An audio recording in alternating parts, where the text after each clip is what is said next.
नमस्कार दोस्तों, मैं Gangesh Shukla Delhi institute for civil services के इस यूट्यूब चैनल पे आप सभी का स्वागत करता हूँ। आज का हमारा टॉपिक रहने वाला है सैफरन। सैफरन का अगर अर्थ कहें तो भाई केसर। केसर के बारे में आज थोड़ा सा हमको पढ़ना है। क्या पढ़ना है केसर के रिगार्डिंग? तो केसर जो है ये आजकल थोड़ा सा सीमेंट डस्ट का बहुत ज़्यादा सामना कर रहा है। सीमेंट डस्ट की वजह से क्या हो रहा है कि ये जो है उतना ज़्यादा ब्लूम अप नहीं हो पा रहा है जितना ये पहले हुआ करता था। मतलब इसके प्रोडक्शन के ऊपर क्या आ रहा है, थ्रेट आ रहा है। बट केसर को और ज़्यादा डिटेल में समझने की भी ज़रूरत है, क्योंकि ये जो है बहुत ज़्यादा इंपॉर्टेंट स्पाइस है किसका, स्पेसिफिकली इंडिया का। और इंडिया जो है एक one of the leading producer of saffron है, सेकेंड लार्जेस्ट। तो बात करते हैं आगे। तो सैफरन किस माहौल में उगाया जाता है, क्या क्लाइमेट चाहिए, क्या उसके कंडीशंस होने चाहिए, उसको समझते हैं। तो सबसे पहले आप देख पा रहे होगे मेरे पीछे कौन सा सीज़न चाहिए इसके लिए। थोड़ा सा मैं इसको सेट कर देता हूँ, ठीक है। तो सीज़न कौन सा चाहिए तो पहले देख लेते हैं। सीज़न इसको लगेगा जून से जुलाई का महीना, ठीक है। ये क्या बोल रहा है, सैफरन कम्स या फिर saffron seeds cultivated in India during June and July. और कभी कभी जो है ये अगस्त और सितंबर भी हो जाता है, बराबर, इतना याद रखना। फ्लावरिंग कब होगा इसका, ये खिलेगा कब, तो ये खिलेगा आपका अक्टूबर महीने में, ठीक है। अक्टूबर महीने में क्या होगा, सैफरन का खिलना स्टार्ट होगा, ठीक है। कल्टीवेशन की कंडीशंस कौन सी है? सबसे पहला कंडीशन है अल्टीट्यूड, कितनी ऊंचाई में होना चाहिए। तो यहाँ साफ तौर पे लिखा है 2000 मीटर से ऊपर। कहाँ से ऊपर? सी लेवल से ऊपर। तो भाई ये कोई आप जो है नदर्न प्लेन्स में नहीं उगा सकते, ठीक है, ना ही आप गुजरात में कहीं उगा सकते हो, ठीक है। इसको स्पेसिफिक कंडीशन कैसा है, 2000 मीटर के ऊपर चाहिए, मतलब ये किसी हिली एरिया में ही हो पाएगा। आगे क्या लिखा गया है कि 12 घंटे की सनलाइट भी चाहिए। क्या चाहिए? 12 घंटे की सनलाइट भी चाहिए इसको। और क्या क्या डिमांड है इसकी वो भी देख लेते हैं, चलिए ऊपर करते हैं थोड़ा, ठीक है। आगे क्या लिखा हुआ है, आगे बोल रहा है कि क्लाइमेट जो है इसका कैसा होना चाहिए, distinct climatological summer and winter. अब समर एंड विंटर तो है ही, ठीक है। समर एंड विंटर में भी क्या बोला गया है कि समर में टेम्परेचर जो है, समर में टेम्परेचर कितना नहीं होना चाहिए आपका, 35 से 40 डिग्री से ज़्यादा नहीं होना चाहिए। सेम विंटर का भी सेम कंडीशन है। विंटर भी अगर है आपके इस एरिया में तो विंटर भी जो है आपका -15 से -20 के आसपास रहना चाहिए, उसके ऊपर नीचे नहीं होना चाहिए, ठीक।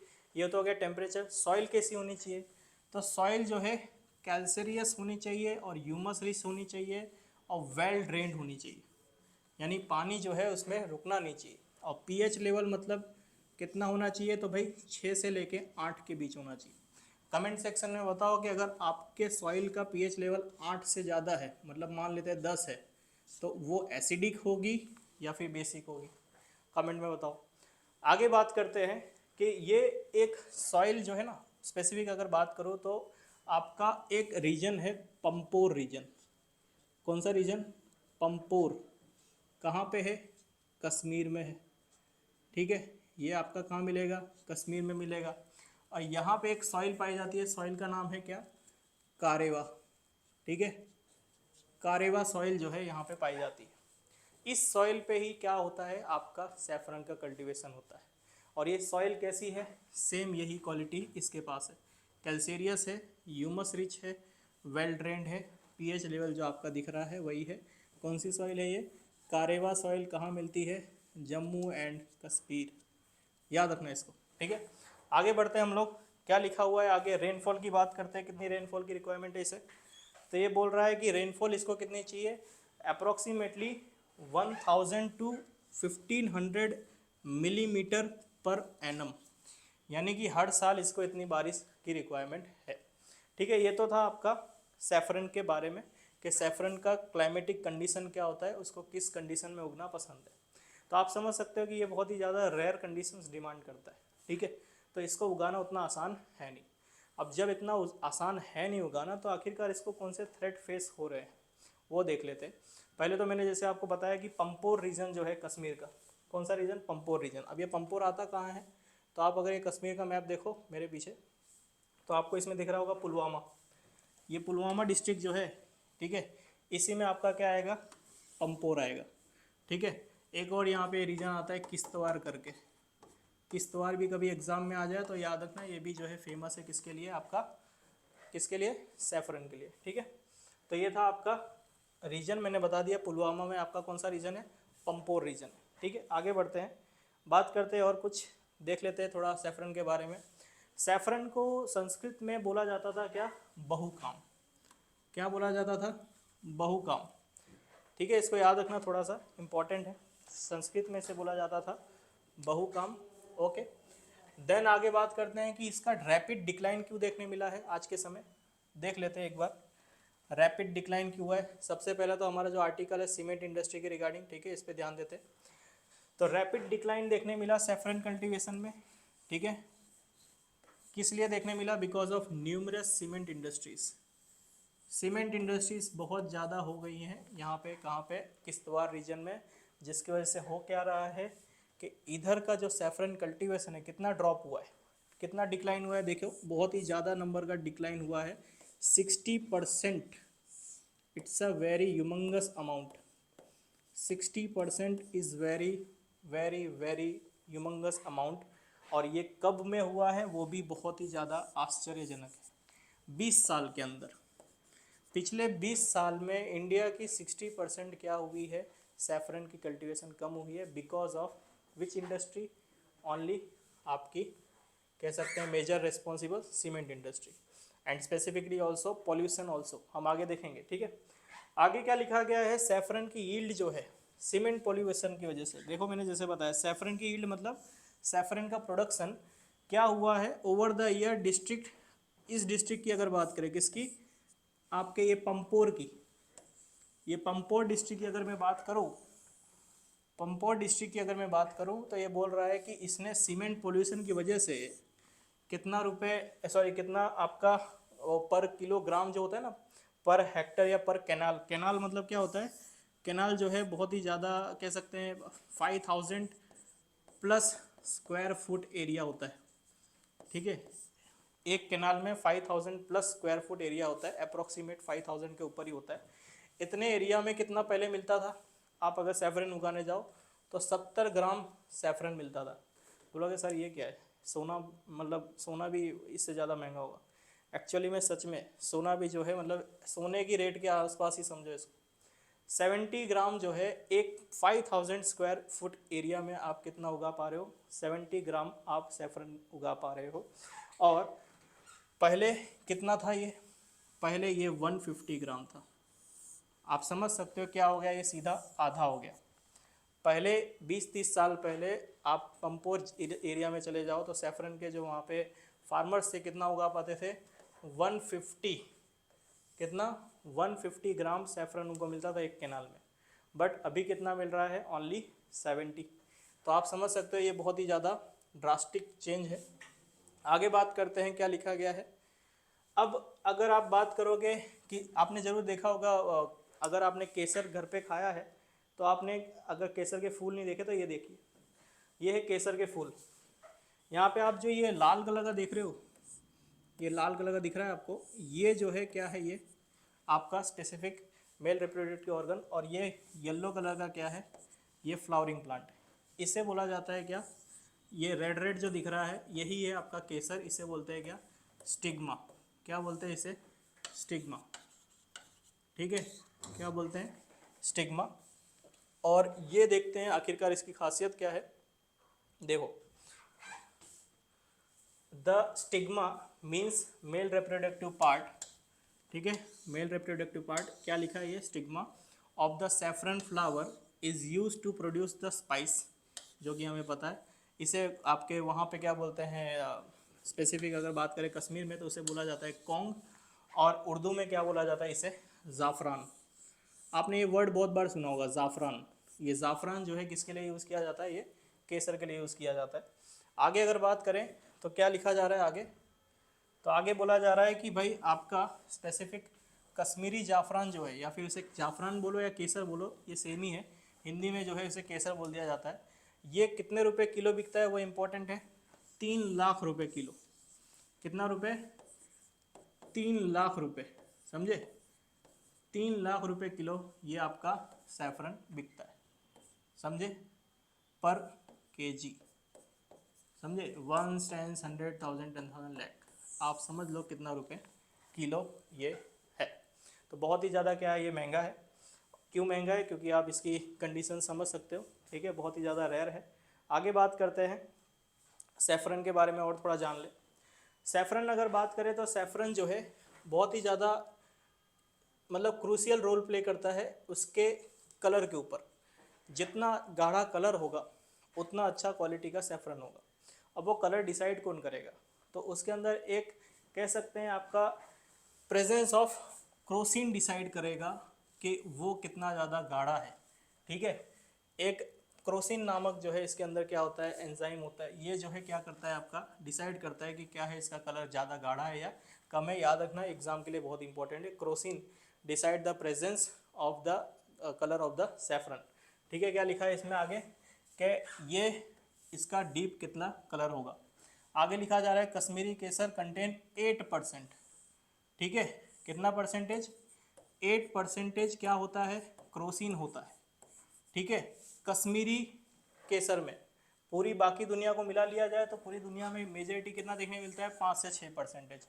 तो इंडिया का जो कश्मीर में मिलने वाला जो केसर है वो पूरी दुनिया में क्या है, बहुत ही ज़्यादा डिमांड में क्यों रहता है, बिकॉज उसके अंदर 8% के आसपास क्या मिलता है, क्रोसिन मिलता है।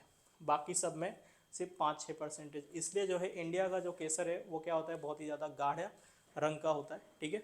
आगे बात करते हैं, केसर में बहुत सारी क्वालिटीज़ हैं, इसलिए जो है ये बहुत ही ज़्यादा अलग अलग जगह पे यूज़ भी देखने मिलता है। जैसे कि मेडिसिनल अगर यूज़ बात करें मेडिसिनल में, तो मेडिकल सेक्टर में भी इसका बहुत अच्छा खासा यूज़ है। जैसे कि अगर बात करें तो ये ब्लड प्रेशर को कम करने के लिए यूज़ होता है, ठीक है, लोअरिंग द ब्लड प्रेशर, ठीक। दूसरा ये एनीमिया को भी दूर करता है। एनीमिया मतलब नींद ना आना, ठीक है, नींद ना आने की बीमारी एनीमिया। दूसरा माइग्रेन, सर ज़्यादा दुखता है लेडीज़ का तो भी ये जो है बहुत ज़्यादा हेल्पफुल।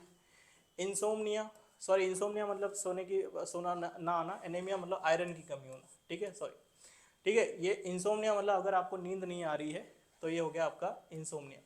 फिर ये और भी बहुत ज़्यादा एपिडेमिक्स, जैसे जो महामारी है जैसे कि आपका प्लेग, इसमें भी जो है केसर ने बहुत अच्छा खासा रोल प्ले किया था। कॉस्मेटिक इंडस्ट्री में भी क्या होता है, ये बहुत ही ज़्यादा यूज़फुल होता है। जैसे कि आपका स्किन को इम्प्रूव करना, थोड़ा और ग्लो करवाना, फिर आपका जो है पिगमेंटेशन के लिए और स्पॉट्स वगैरह जो चेहरे पे पड़ जाते हैं उसको भी दूर करने के लिए यूज़फुल होता है। जैसे कि आप मेरे पीछे देख सकते हो, ये एक सैफरन का दवा है। क्या किस लिए यूज़ हो रहा है कि भाई आपका मूड थोड़ा अच्छा रहे, ठीक है, आपके सिम्टम्स जैसे कि एंजाइटी आना उसको दूर कर सके। ये थोड़ा मैं इसको जूम करता हूँ ताकि आप इसके स्पेसिफिकेशन देख सकते हो कि कहाँ कहाँ यूज़ होता है। देखो क्या लिखा हुआ है, आपके सामने दिख रहा होगा, support healthy and emotional mood balance, relieve symptoms of mild anxiety and काम द माइंड। यानी सर को कह सकते हैं स्टेबल रखने के लिए, दिमाग शांत रखने के लिए, अच्छे माहौल में अच्छी तरह रहने के लिए ये जो है आपको दवा आजकल दी जा रही है, किसकी, केसर से बनी हुई।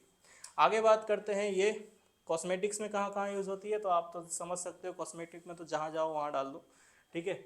ये आपका सैफरन जेल है, सैफरन आपके बहुत सारी चीज़ें हैं, ठीक है, इसमें नहीं जाते अपने, बहुत मल्टीपल वेराइटीज़ है, ठीक है। तो ये हो गया कॉस्मेटिक्स के लिए। बात करते हैं आगे, अब सैफरन के बारे में और थोड़ा डिटेल में जान लेते हैं कि आखिरकार प्रॉब्लम क्या आ रही है, ठीक है। इसको डिटेल में समझते हैं थोड़ा सा। The plant can no longer be produce in the field. अगर हम बात करें सैफरन ग्रोवर एसोसिएशन, ठीक है, सैफरन ग्रोवर एसोसिएशन, ये जो पूरा आर्टिकल है ये किसका है, डाउन टू अर्थ का है। डाउन टू अर्थ ने इंटरव्यू लिया था किसका, अब्दुल माजिद का, जो कि क्या है, चेयरपर्सन है किसके, सैफरन ग्रोवर्स एसोसिएशन। उनके अनुसार क्या कहने का अर्थ है कि भाई the plant can no longer be produced in the fields adjacent, adjacent मतलब बगल में, किसके बगल में, सीमेंट फैक्ट्रीज के अगर बगल में कोई भी खेत है आपका, तो आप जो है क्या नहीं कर सकते, सैफरन की खेती नहीं कर सकते। क्यों नहीं कर सकते, because of dust and pollution. अब डस्ट और पॉल्यूशन की वजह से क्या होता है, आप खेती नहीं कर पाते, ठीक है। होता क्या है, आगे बढ़ते हैं, पहले देख लेते हैं क्या लिखा हुआ है। सीमेंट डस्ट में होता क्या है, जब सीमेंट इंडस्ट्री बनाई जाती है, सीमेंट का प्रोसेस होता है, तो उस डस्ट में निकलता क्या है। सीमेंट डस्ट में एक्चुअली में आपको बहुत सारी चीज़ें दिखेंगी, जैसे कि nitrogen oxides, sulphur oxides, sulphur dioxides, carbon monoxide और कार्बन डाइऑक्साइड, जो कि बहुत ही ज़्यादा क्या है, हार्मफुल गैसेस हैं। इवन कुछ तो इसमें से कैसी गैसेस है, ग्लोबल वार्मिंग को प्रमोट करने वाले ग्रीन हाउस गैसेस है। आगे बात करते हैं ये होता क्या है इस चक्कर में कि सब गैसेस जब निकलती हैं तो ये आपके फ्लावर के ऊपर एक्यूमुलेट हो जाती है। क्या हो जाती है? एक्यूमुलेट हो जाती है। एक्यूमुलेट होने का मतलब क्या हुआ कि वो जो फ्लावर का स्टोमेटा होगा ना, स्टोमेटा मतलब जहाँ से वो सांस लेता है, यानी कि कार्बन डाइऑक्साइड अंदर लेता है और CO2 और कह सकते हैं आपका वाटर बाहर छोड़ता है, वो जो है क्या हो जाता है? ब्लॉक हो जाता है। समझे? दिखाते हैं इसको, स्टोमेटा को भी दिखा देते हैं। ये देखिए, ये फिगर को ध्यान से देखो, ये स्टोमेटा है। कोई भी प्लांट होगा उसका कोई ना कोई स्टोमेटा होगा। आप देखोगे उस स्टोमेटा जब ओपन होता है तो क्या होता है भाई? CO2 अंदर आता है। अब CO2 पता है उसका क्या है? खाना है, खाएगा। फिर बाद में रिलीज क्या करेगा? तो वही ये जब स्टोमेटा खुला होता है तो क्या लेता है? CO2। जब स्टोमेटा बंद होता है तो क्या देता है? ये H2O देता है। क्या देता है? ये H2O देता है। और दूसरा O2 देता है, हाइड्रोजन सॉरी H2O और O2 वाटर और ऑक्सीजन, बराबर। तो ये स्टोमेटा के ऊपर अब क्या आके जमा हो गई भाई? धूल मिट्टी जमा हो गई। यहाँ पे मान लेते हैं, यहाँ पे जो है धूल मिट्टी जमा हो गई, यहाँ धूल मिट्टी जमा हो गई। अब यहाँ पे इसको खाना भी नहीं मिल रहा है, बिल्कुल खाना नहीं मिल रहा है। ऊपर से यहाँ पे जो है ऑक्सीजन जो है यहाँ जहाँ से रिलीज होना था वो भी ब्लॉक हो चुका है, तो यहाँ पे H2O भी नहीं मिल रहा है, ऑक्सीजन भी नहीं मिल रहा है। तो नुकसान किसका हो रहा है? सबका ही हो रहा है। सबसे ज़्यादा किसका हो रहा है? इसका हो रहा है। तो इसका ग्रोथ जो होता है क्या हो जाता है? ये टोटली रुक जाता है। ठीक है, इसकी वजह से होता क्या है कि भाई वहाँ पे जो सीमेंट इंडस्ट्रीज़ के चक्कर में क्या होता है कि वो जो फार्मर्स की जो फसल होती है पूरी की पूरी क्या हो जाती है? बर्बाद हो जाती है। क्या होती है? उसकी फसल बर्बाद, ग्रोथ पूरी डाउन हो जाएगी, क्वालिटी डाउन हो जाएगी, क्वांटिटी भी डाउन हो जाएगी। तो भाई ऑब्वियस सी बात है, कौन खेती करे? ठीक है, फिर बात करते हैं इसमें क्या लिखा हुआ है। Large volumes of cement dust also result in the decreased chlorophyll. Chlorophyll same, जिसकी वजह से आपके पत्ते जो है हरे दिखते हैं, वो भी खत्म हो जाएंगे, तो हरे भी नहीं दिखेंगे। क्लॉग्ड स्टोमेटा, क्लॉग्ड स्टोमेटा मतलब क्लॉगिंग होना।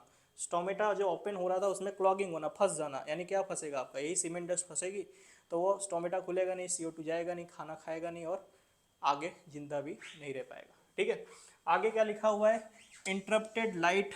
सिंपल सी बात है, अगर किसी भी प्लांट को आगे जिंदा रहना है तो सबसे चीज़ क्या है? उसको CO2 चाहिए प्लस लाइट भी चाहिए, तो ही फोटोसिंथेसिस हो पाएगा। तो फोटोसिंथेसिस भी क्या हो जाता है? इसका रुक जाता है। क्यों? क्योंकि आपके इस पत्ते पे क्या हो जाती है? जमा हो जाती है आपकी ये धूल मिट्टी जमा हो जाती है। ठीक है, क्या जमा हो जाएगी आपकी? ये धूल मिट्टी जमा हो जाएगी। धूल मिट्टी जमा हो जाएगी तो ये जो सनलाइट आ रही है, सनलाइट इसकी एब्जॉर्ब नहीं कर पाएगी। समझे? एक लेयर जम जाएगी तो सनलाइट भी ये एब्जॉर्ब कर पाता नहीं है। आगे क्या लिखा है कि भाई इससे होता क्या है कि इससे ये अर्ली लीफ फॉल क्रिएट होता है। अर्ली लीफ फॉल मतलब पहले यानी कि 5-10 महीने बाद पत्ते झड़ जाने थे, लेकिन अब क्या हो रहा है? 2-2 महीने बाद पत्ते झड़ जा रहे हैं। ठीक है, तो ये था आपका कह सकते हैं सैफरॉन के बारे में कि भाई इसको मुसीबत क्या आ रही है। आगे बात करते हैं इंडिया आखिरकार और क्या कर रहा है। तो इंडिया में सीमेंट इंडस्ट्री की वजह से भाई आपका पंपोर एरिया, किश्तवाड़ एरिया, जो कश्मीर का एरिया है जहाँ पे सैफरॉन बहुत अच्छे से उगाई जाती थी, लेकिन because of our human activities and expansion of urbanisation cement industries को थोड़ा उस तरफ जाना पड़ रहा है, और जिसकी वजह से आपने देखा रैपिड डिक्लाइन ऑफ क्या देखने मिला? सैफरन। बट हमको सैफरन में तो बने रहना है, प्रोडक्शन में आगे रहना है, तो भाई इसलिए भारत सरकार ने एक कदम उठाया, saffron ball project. Saffron ball project जो है ये किसके अंडर चला रहे हैं? तो नेक्टर करके एक संस्था है, उसका फुल फॉर्म क्या है? North east centre for technology application and research. ठीक है, ये जो है किसके अंडर आती है? तो ये आती है आपकी department of science and technology. ये क्या काम कर रही है? तो ये सैफरन बॉल प्रोजेक्ट के ऊपर काम कर रही है। इसके और भी बहुत सारे काम हैं। नॉर्थ ईस्ट में कितने भी डेवलपमेंट आपको प्रोजेक्ट्स दिखेंगे तो नेक्टर का उसमें बहुत बड़ा रोल होता है। तो आपका ये प्रोजेक्ट जो चल रहा है सैफरन बॉल वाला, ये भी जो है नेक्टर देख रहा है।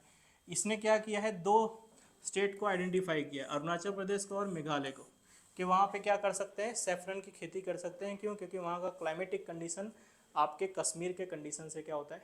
मैच करता है। ठीक है, आगे बात करते हैं इसमें आगे क्या क्या किया गया है वो देख लेते हैं। आगे देखते हैं इसमें।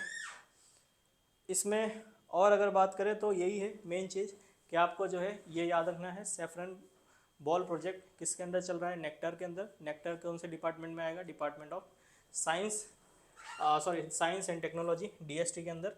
और इसने कौन से एरिया को आइडेंटिफाई किया है, अरुणाचल प्रदेश, मेघालय।